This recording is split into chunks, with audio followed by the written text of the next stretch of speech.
Dear student, welcome back to our YouTube channel drill of nursing.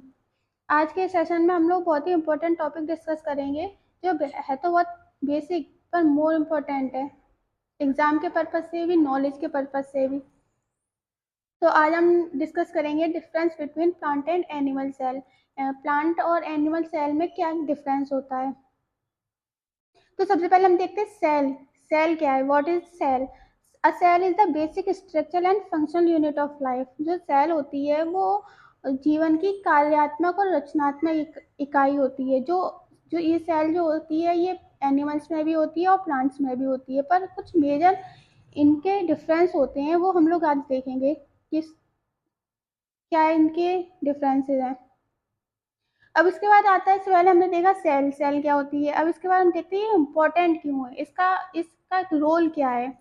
जो ये cell होता है ये स्ट्रक्चर को की स्टडी करने में या टिश्यू की ऑर्गन की स्टडी करने में हेल्प करता है। Understanding cell structure help in studying tissue organ disease, इन सब की में हेल्प करता है। अब हम इसमें देखते हैं एनिमल सेल और प्लांट सेल के डिफरेंसेस क्या हैं। सबसे पहले इसमें आता है एनिमल सेल में सेल मेम्ब्रेन होती है, प्रेजेंट होती है।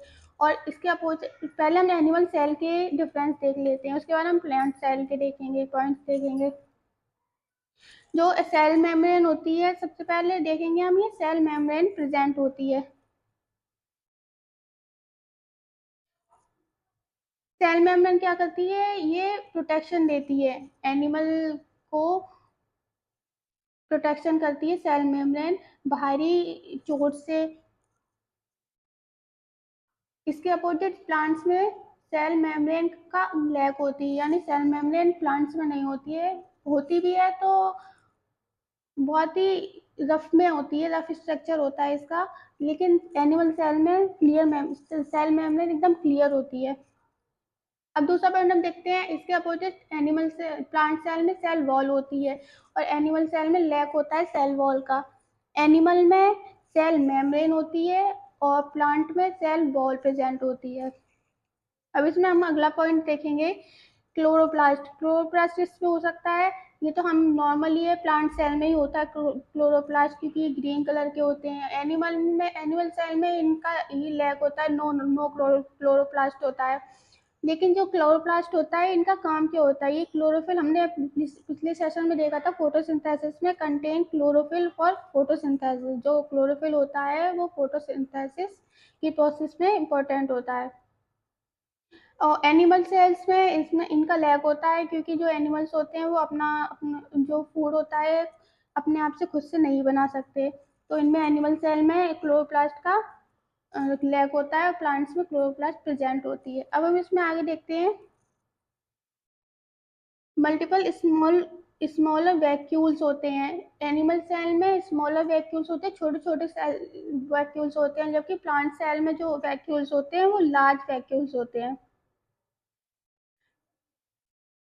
इसका इसमें अगला पॉइंट है, देखेंगे एनिमल सेल में जो शेप होती है वो राउंड होगी या इरेगुलर होगी। इसकी जो एनिमल सेल की जो शेप होती है वो इरेगुलर होती है, राउंड भी हो सकती है, अलग अलग शेप में भी हो सकती है। लेकिन प्लांट सेल की में जो शेप होती है वो रेक्टेंगुलर शेप होती है। कभी कभी एग्जाम में ऐसे इनके सेल के, प्लांट सेल और एनिमल सेल के डायग्राम आ जाते हैं देखने के लिए, पहचानने के लिए कि एक तो रेक्टेंगुलर में होगी, एक इरेगुलर या राउंड शेप में आ जाएगी। तो उसमें दिखाए पूछते हैं कि ये एनिमल सेल है या प्लांट सेल, तो हम डायग्राम देख के कैसे पहचानेंगे। इसमें सबसे जो इजी है, रेक्टेंगुलर शेप अगर वो होगा तो वो प्लांट सेल होगी, राउंड या इरेगुलर होगा तो एनिमल सेल होगी।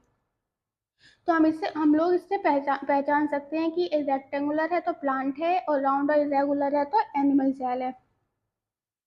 अब हम इसमें देखते हैं लाइसोसोम। लाइसोसोम प्रेजेंट होते हैं एनिमल सेल्स पे और प्लांट सेल में लाइसोसोम नहीं होते हैं। सेंट्रियोल्स भी प्रेजेंट होते हैं एनिमल सेल में, जबकि प्लांट सेल में सेंट्रियोल का लैक होता है। सेंट्रियोल्स का क्या इंपॉर्टेंट है? ये म्यूसिस सेल डिवीजन में हेल्प करते हैं। म्यूसिस जो माइटोसिस होता है सेल डिवीजन, उसमें सेंट्रियोल्स का इम्पोर्टेंट रोल होता है।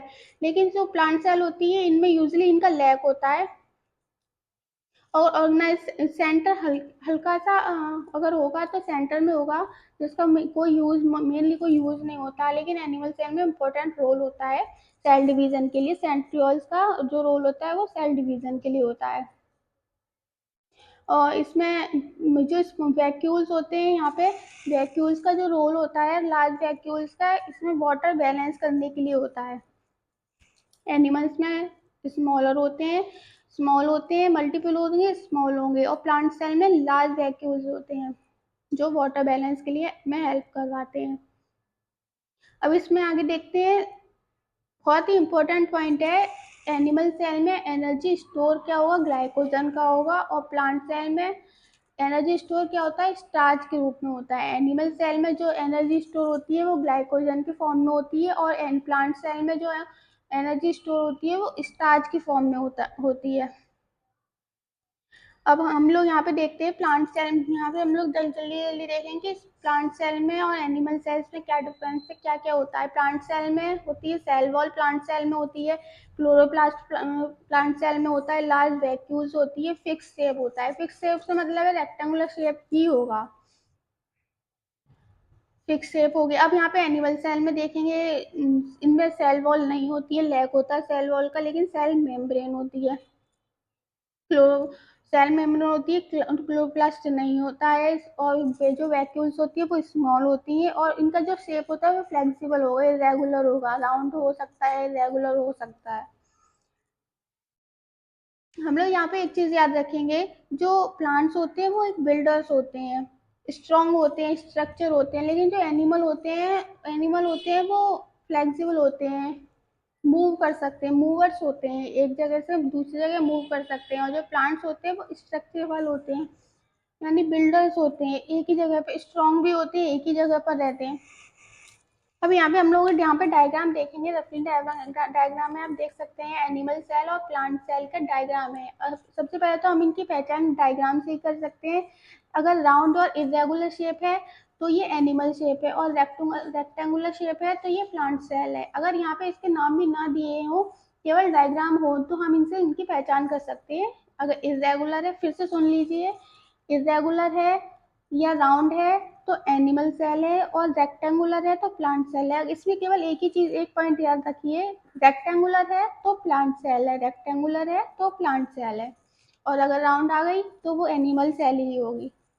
अब देखते हैं यहाँ पे, जल्दी से एक बार हम लोग डायग्राम को रिवाइज कर लेंगे। यहाँ पे जो एनिमल सेल होता है, एनिमल जो सेल होती है वो छोटी होती है कंपैरिजन टू प्लांट सेल। जो एनिमल सेल की जो लेंथ होती है वो 10 to 30 माइक्रोमीटर होती है, और प्लांट सेल की जो लेंथ होती है वो 10 to 100 माइक्रोमीटर होती है। यानी डस्ट पार्टिकल, जो छोटे छोटे डस्ट पार्टिकल होते हैं उनके बराबर एनिमल सेल की लेंथ होती है। और जो बड़े डस्ट पार्टिकल आ गए वो प्लांट सेल, उनका जो शेप होती है वो प्लांट सेल की लेंथ, प्लांट सेल की जितनी होती है। अब यहाँ पे हम लोग देखते हैं, सेल मेम्ब्रेन होती है एनिमल सेल के पास, सेल मेम्ब्रेन होती है, स्मॉल वैक्यूल्स होते हैं, लाइसोसोम प्रेजेंट होते हैं, सेंट्रियोल्स प्रेजेंट होते हैं, और इनमें से एनिमल सेल में सीलिया फ्लैजेला के भी पाए जाते हैं। मूव करने के लिए सीलिया फ्लैजेला भी एनिमल सेल्स में मिलते हैं। और प्लांट सेल में क्लोरोप्लास्ट होगा, लार्ज वैक्यूल्स होगी, सेल वॉल होगी। यहाँ पे जो ग्रीन कलर से जो नाम लिखे हुए हैं वो इनका उनके मेन फीचर्स है, और जो रेड से है वो दोनों में कॉमन है, यानी रफ एंडोप्लाज्मिक रेटिकुलम है, और न्यूक्लियस है, न्यूक्लियोलस है, गोल्जी वेसिकल्स हैं, गोल्जी एपरेटस है, साइटोप्लाज्म है, ये दोनों में कॉमन है। लेकिन जो ग्रीन कलर से हैं, ग्रीन कलर से मार्क हुए हैं, वो मेन फीचर्स हैं एनिमल सेल का। फिर से सुन लीजिए एक बार, जल्दी से रिवाइज करेंगे। सेल मेम्ब्रेन है वो एनिमल सेल्स में है, लाइसोसोम है एनिमल सेल्स में, स्मॉल वैक्यूल्स एनिमल सेल में, सेंट्रियोल्स है एनिमल सेल्स में, और प्लांट सेल में सेल वॉल आती है, क्लोरोप्लास्ट आता है, लार्ज वैक्यूल्स आते हैं, ये सब प्लांट सेल्स में आते हैं। तो प्लांट सेल्स में प्लास्टिड्स भी पाए जाते हैं। जो प्लास्टिड होते हैं, वर्णक जिनको हम कहते हैं, वो फोटोसिंथेसिस में हेल्प कराते हैं, स्टोरेज के लिए हेल्प कराते हैं, कलर देते हैं, फूलों को, पत्तियों को कलर प्रोवाइड कराते हैं। प्लास्टिड्स का यूज होता है जो प्लांट सेल में मिलते हैं। तो अगर आज आपको आज के सेशन में इतना ही डिस्कस करेंगे। अगर आपको ये क्विक क्लास आज की पसंद आई हो तो प्लीज़ चैनल को लाइक और सब्सक्राइब ज़रूर करिए। और आप लोग अगले टॉपिक में क्या चाहते, कौन सा टॉपिक डिस्कस करना चाहते हैं अगली क्लास में, उसको कमेंट करके हमें ज़रूर बताइए। हंसते रहिए, मुस्कुराते रहिए, हेल्दी रहिए।